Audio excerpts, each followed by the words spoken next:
Amnesty International is an organization that holds a mirror up to the world, showing nations the parts of themselves they would rather ignore. It is a global watchdog, a group of people dedicated to documenting human rights abuses wherever they occur, from the grandest capitals to the most remote villages. On August 14th, 2025, this organization turned its mirror towards Nigeria, specifically its southeastern region, and what it reflected was a landscape of terror and bloodshed. The report they released was not just a collection of statistics, it was a chronicle of pain, detailing a crisis where both the state and shadowy armed groups have engaged in a relentless campaign of violence, leaving a trail of dead bodies and shattered lives in their wake. The report's central accusation is that Nigerian security forces have been involved in extrajudicial killings. This is a cold clinical term for something brutal and simple: murder by the state. It means that soldiers or police officers, people who are paid to protect citizens, are instead acting as judge, jury, and executioner on the streets. They are killing people without the due process of a trial, without evidence presented in a court, and without any legal authority. This is a fundamental violation of human rights and the rule of law. When the very institutions meant to uphold the law become lawless, they create a vacuum of fear and impunity where no one is safe and justice becomes an impossible dream for the common person. You're going about your day, maybe worrying about your Wi-Fi According to connection Amnesty or whether you left the International's stove on, meticulous and then research, boom! which involved A court in interviews Canada with decides over that the 100 two biggest people political between parties April in and Nigeria November of 2023. The scale of this violence is staggering. The report documents the killing of more than 1,800 people between January 2021 and June 2023. These are not just numbers. Each one represents a person with a family, a story, and a future that was stolen from them. The findings paint a picture of a region caught in a deadly pincer movement, squeezed between the heavy-handed, often illegal actions of government forces and the merciless violence of various armed gangs who roam the land with impunity, enforcing their own brutal form of order. The problem is not new, but it has grown into a festering wound. Amnesty has been documenting abuses in the region for years, noting a severe crackdown on pro-Biafra activists as far back as 2016. However, this latest report highlights a dangerous escalation, a descent into a chaotic free-for-all, where the lines between law enforcement and criminal activity have become horrifyingly blurred. The government's failure to address these long-standing grievances and its reliance on brute force have only fueled the cycle of violence, creating an environment where armed groups thrive and ordinary citizens are left to navigate a world defined by constant danger and the ever-present threat of a violent, summary death. To understand the crisis in southeast Nigeria, one must first understand the cast of characters involved, each playing a role in the tragedy. On one side you have the state actors, the Nigerian military, the National Police Force, and a state-backed paramilitary group known as Ebube AGU. These are the official guardians of security, tasked with maintaining order and protecting the lives and property of citizens. Yet Amnesty's report accuses them of being primary perpetrators of the violence. They are implicated in extrajudicial executions, torture, arbitrary arrests where people are taken without charge, and enforced disappearances, where individuals are seized and their families are left with no information about their fate or whereabouts. The creation of Ebube AGU on April 11, 2021, by the southeastern governors was meant to be a local solution to a growing security problem. The name itself translates to Awe of the Lion. Instead of instilling a sense of security, however, the group has reportedly become a source of terror for many communities. Amnesty's findings suggest that Ebube AGU operates with little accountability, often harassing and intimidating anyone perceived as a critic of the government. This paramilitary force, alongside the military and police, stands accused of carrying out brutal operations that frequently fail to distinguish between armed separatists and innocent civilians, leading to the deaths of people who were simply in the wrong place at the wrong time.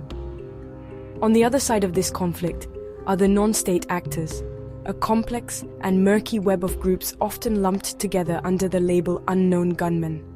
This vague term covers a wide array of perpetrators, including armed separatist groups like the Eastern Security Network, the armed wing of the indigenous people of Biafra, as well as various criminal gangs and cults who take advantage of the chaos for their own gain. These groups are responsible for their own share of horror, attacking police stations, government facilities, and community events. They have turned parts of the southeast into ungoverned spaces, where their word is law and defiance is met with death. The Nigerian government often blames all attacks by these unknown gunmen squarely on IPOB and its security network, the ESN. However, the reality on the ground, as reported by Amnesty, is far more complicated. While separatist groups are indeed involved in the violence, many of the attacks are carried out by purely criminal enterprises that have no political agenda beyond profit and terror. Residents in affected areas often know exactly where the camps of these gunmen are located, suggesting a troubling lack of will or capacity from security forces to confront them directly, choosing instead to engage in sweeping, indiscriminate raids that terrorize entire communities. In the crossfire between these warring factions, it is the ordinary people of southeast Nigeria who pay the highest price. Their lives are circumscribed by fear, their livelihoods have been destroyed, and their basic right to exist peacefully has been stolen. The violence is not an abstract concept. It has a human face and a personal cost. Consider the story of 2021. Armed men, some reportedly wearing military uniforms, stormed her family's home and took her parents away. Since that day, she has had no news. They have vanished, becoming victims of an enforced disappearance, leaving their daughter in a state of perpetual agonizing uncertainty. The violence manifests in daily life in countless ways, turning routine activities into life-threatening risks. A sit-at-home order, initially declared by IPOB on August 9, 2021, to protest the detention of its leader has become a tool of terror. Every Monday, and on other declared days, streets fall silent, markets close, and schools shut down. People are forced to stay indoors, not out of political conviction, but out of fear of being attacked by the enforcers of the order. Those who dare to venture out risk being beaten, having their vehicles burned, or even being killed. IPOB itself denies using violence to enforce the order, blaming criminals.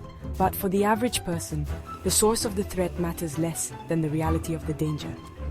This pervasive fear has a chilling effect on all aspects of life. The economy of the Southeast, once a vibrant hub of commerce, is being strangled. Farmers are afraid to go to their fields. Traders cannot open their shops, and transportation is frequently paralyzed. The social fabric of communities is fraying as trust evaporates, replaced by suspicion and anxiety.